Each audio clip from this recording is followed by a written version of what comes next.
उत्तराखंड के ग्रामीणों के लिए एक अच्छी खबर है। सीएम पुष्कर सिंह धामी ने कैंप कार्यालय से डॉक्टर आपके द्वार निशुल्क सेवा मोबाइल मेडिकल यूनिट्स के वाहनों का फ्लैग ऑफ किया। सीएम धामी ने इस दौरान कहा कि सीएसआर पहल के अंतर्गत शुरू की गई ये योजना निश्चित तौर पर प्रदेश के दुर्गम अंचलों में रहने वाले लोगों को सरल सुलभ स्वास्थ्य सेवाएं प्रदान कर सकेगी। आगे उन्होंने कहा कि हमारा संकल्प ये है कि समाज के अंतिम छोर पर खड़े हुए व्यक्ति तक बेहतर स्वास्थ्य सुविधाएं, ये सेवाएं पहुंचाई जा सके और इस तरह से उत्तराखंड के स्वप्न को साकार किया जा सके।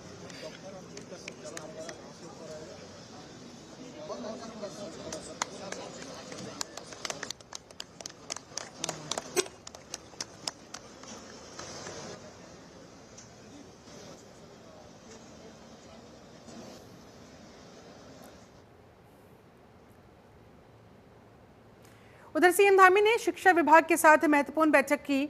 अधिकारियों को इस दौरान बैठक में जरूरी दिशा निर्देश जारी किए गए। उत्तराखंड के मुख्यमंत्री पुष्कर सिंह धामी ने ये बैठक ली है। शिक्षा विभाग के संबंधित अधिकारियों के साथ ये अहम बैठक ली गई, जिसमें उन्हें शिक्षा के क्षेत्र में क्या करना है, कैसे करना है, इस विभाग से जुड़े हुए मसलों पर विचार विमर्श करके, चर्चा करके उन्हें इंस्ट्रक्शंस जारी किए गए हैं मुख्यमंत्री पुष्कर सिंह धामी की तरफ से।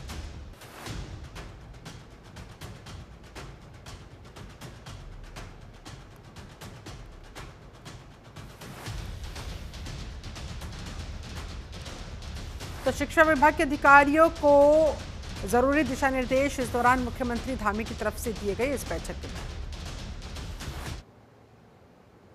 केदारनाथ यात्रा शुरू होने के साथ ही इसमें अड़चनें भी आने लगी है, जिसने सरकार के सामने एक बड़ा चैलेंज खड़ा कर दिया।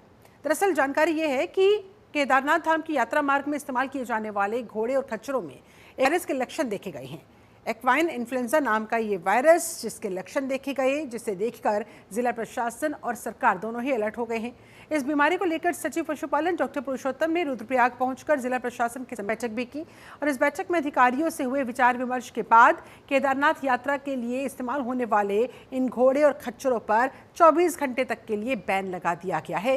ये बड़ा फैसला लिया गया है। इन 24 घंटों में इन घोड़ों का, खच्चरों का बाकायदा पूरा जांच की जाएगी और उसके बाद फिर इस वायरस के बारे में पता लगाया जा सकेगा। ये वायरस कितना कम्युनिकेबल है, क्या यात्रियों को भी लग सकता है, उन तक भी ये फैल सकता है, इसका संक्रमण, इस बारे में फिलहाल जांच की जा रही है। जांच के आधार पर ही आगे का फैसला फिर लिया जाएगा कि क्या घोड़े खच्चरों पर ये बैन कंटिन्यू रहेगा या फिर हट जाएगा।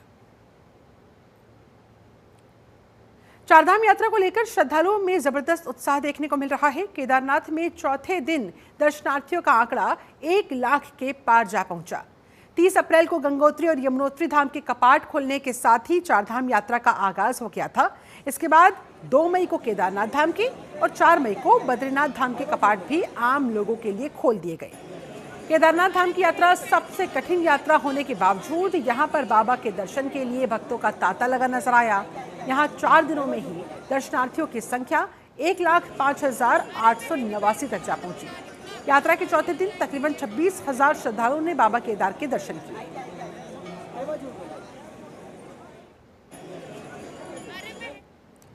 वहीं उत्तराखंड के राज्यपाल लेफ्टिनेंट जनरल गुरमीत सिंह ने पवित्र केदारनाथ धाम पहुंचकर भगवान केदारनाथ के दर्शन किए। उन्होंने मंदिर में रुद्राभिषेक किया, पूजा अर्चना की। इस मौके को अत्यंत भावुक और आध्यात्मिक बताते हुए पुरोहित समाज के योगदान को वो सराहते नजर आए। श्रद्धालुओं को संबोधित करते हुए राज्यपाल कहते दिखाई दिए कि शिव भक्त से बड़ा इस संसार में कोई नहीं है। केदार घाटी के कण कण में भगवान शिव का वास है और यहाँ कदम रखते ही ध्यान मग्न हो जाने की अनुभूति होती है। आज इस अवसर पर पूरे राष्ट्र के लिए, पूरे प्रदेश के लिए सुख समृद्धि हो, विकास हो, प्रगति हो, उस प्रगति की गति हो, इसके लिए पूजा की। आज एकदम एक विश्वास आया कि भारत के राष्ट्र के जो सपने हैं 2047 के, वो अवश्य पूरा होंगे। और भगवान से ये भी पूजा की कि हम हर युद्ध में सफल हों और विजय हो। और आज जो दर्शन किए हैं अपने आप में बहुत अद्भुत है। और मैं हर एक मानवता के पूरे विश्व में कहूंगा कि अगर आपने दिव्यता, भव्यता, प्राकृतिक अगर शिव जी के दर्शन करने हैं तो केदारनाथ जी का जो स्थान है वो दिव्यता और भव्यता से भरपूर है। जय बाबा केदारनाथ। और बाबा से प्रार्थना करूंगा कि पूरी मानवता को आशीर्वाद दें। धन्यवाद। जय हिंद, जय बाबा। उधर हरिद्वार में पर्यटन विकास राज्य मंत्री ने चारधाम यात्रा रजिस्ट्रेशन सेंटर का निरीक्षण किया। राज्य मंत्री ने इस दौरान अधिकारियों से सेंटर पर यात्रियों के लिए क्या कुछ व्यवस्थाएं की गई है इस बारे में जानकारी ली। साथ ही दूसरे राज्यों से चारधाम यात्रा के लिए रजिस्ट्रेशन करवाने पहुंचे यात्रियों से बातचीत करके फीडबैक भी लिया। पर्यटन राज्य मंत्री पर्यटन विभाग और प्रशासन की व्यवस्थाओं से संतुष्ट नजर आए।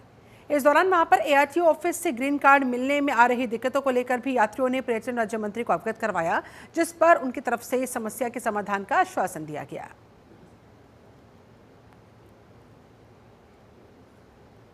मैंने यहाँ देखा है, यहाँ कोई भी व्यक्ति किसी प्रकार की शिकायत नहीं कर रहा है और जो रजिस्ट्रेशन की जो सुविधा है और जो अधिकारियों की तत्परता है बहुत सुंदर है, बहुत बढ़िया है।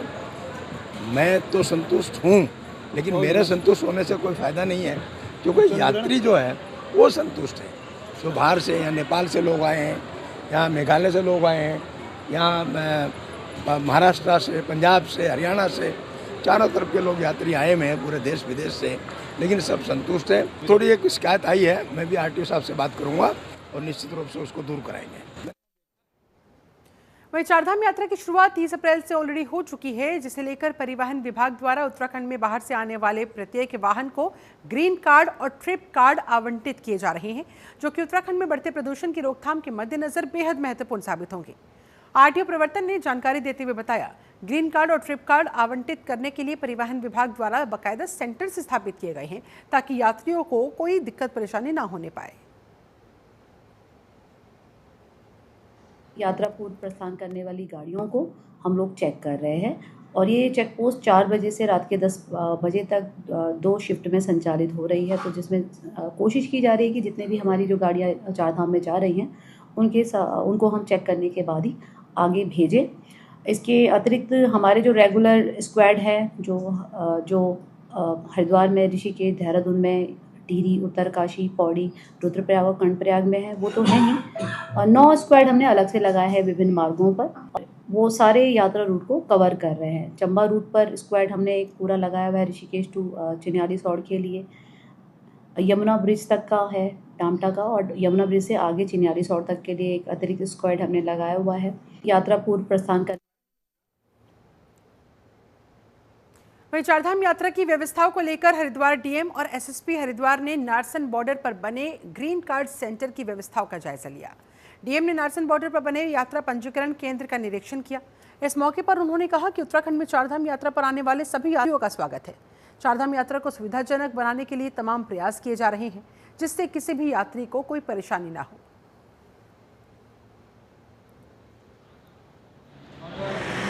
नारसन हमारे स्टेट का बॉर्डर भी है और एक स्वागत द्वार भी है। तो हमारे जो भी यात्री आ रहे हैं, सबसे पहले उनकी यात्रा यहीं से प्रारंभ होती है। तो ऐसी दशा में यहाँ पर ग्रीन कार्ड बनाने की व्यवस्था की गई है। अभी जो वाहन आ रहे हैं उनके हिसाब से 2 काउंटर बने हुए हैं और अधिक काउंटर आवश्यकता पड़ने पर बढ़ाए जाएंगे यहाँ पे, तो उन लोगों को ग्रीन कार्ड बनाने में कोई दिक्कत ना आए। उसके अलावा जो भी लोग यहाँ पे आ रहे हैं उनका रजिस्ट्रेशन भी चेक किया जा रहा है। अगर किसी के पास रजिस्ट्रेशन ऑनलाइन नहीं है तो उसको ऑफलाइन रजिस्ट्रेशन के लिए उनको डाइवर्ट किया जा रहा है कि आप जाकर स्कूल में बनवा सकते हैं। साथ ही हेल्थ चेकअप के लिए भी यहाँ पर काउंटर्स लगाए गए हैं। ये सारी व्यवस्थाएं यहाँ पर की गई हैं, तो उसी का निरीक्षण करने के लिए हम लोग आए थे, कहीं कोई कमी न रह जाए। किसी प्रकार की कोई कमी हो तो उसको दुरुस्त। कुछ समय में नारसन बॉर्डर से कुछ ग्रीन कार्ड्स को लेके कुछ गतिरोध के संबंध में कुछ बातें हमारे संज्ञान में आई थी, जिसमें DM साहब और मेरे द्वारा भी नारसन बॉर्डर का निरीक्षण किया गया है। इसमें यात्रियों को आने वाली असुविधाओं के संबंध में अभी एक ब्रीफ मीटिंग इनकी ली गई है और उसमें किसी भी तरीके से कोई भी यात्रियों को कोई असुविधा ना हो, खासकर ग्रीन कार्ड को लेके या अन्य कुछ सुविधाएं जो नारसन बॉर्डर पर दी जानी है उस संबंध में इनको अवगत करा दिया गया है और प्रॉपर ब्रीफिंग इनकी की गई है। हम उम्मीद करते हैं कि यहाँ पर नारसन बॉर्डर, क्योंकि हमारा मुख्यतः रजिस्ट्रेशन चेकिंग और ग्रीन कार्ड चेकिंग का एक मुख्य केंद्र है और यहीं से ही चारधाम यात्रा स्टार्ट भी हो रही है, तो यहाँ पर कोई भी असुविधा यात्रियों को ना हो, इस संबंध में जो भी हमारे अधिकारी हैं उसको। उधर महाराणा प्रताप स्पोर्ट्स कॉलेज में भारत के एकमात्र अंतर्राष्ट्रीय स्तर के आइस स्केटिंग रिंक का लोकार्पण सीएम धामी और खेल मंत्री रेखा आर्या ने किया।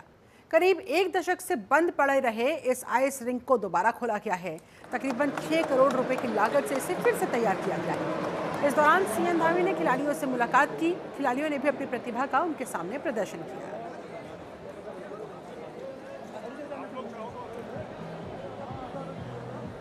इतनी एनर्जी मिल रही है, वो सोलर एनर्जी से इलेक्ट्रिसिटी में कन्वर्ट हो रही है और आज जितना उत्पादन हो रहा है उतना ही बचत भी हो रही है। तो निश्चित रूप से ये आइस रिंक अपने आप में ऐतिहासिक बना है। पूरे भारतवर्ष का सिंगल है, मैं तो कहूँगी पूरे एशिया में एक सिंगल आइस रिंक हमारा है और निश्चित रूप से आने वाले समय में इसमें हमेशा एक्टिविटीज़ होती रहेंगी। आज हम सब लोग ने जिस प्रकार से एक प्रेजेंटेशन देखा है कि हमारे जो स्केटिंग के बच्चे हैं वो नेशनल प्लेयर हैं और वो आने वाले समय के लिए एशियन चैंपियनशिप के लिए वो तैयारी कर रहे हैं। यहाँ पे लगातार 1 महीने वो अपनी तैयारी करेंगे। तो मुझे लगता है कि ये बहुत अच्छे शुभ संकेत प्रारंभ हो चुके हैं और माननीय मुख्यमंत्री जी का बहुत धन्यवाद है जिन्होंने आज जो अपना महत्वपूर्ण समय देते हुए इस आइस रिंक को पुनर्जीवित करने के लोकार्पण के कार्यक्रम में अपना आशीर्वाद दिया।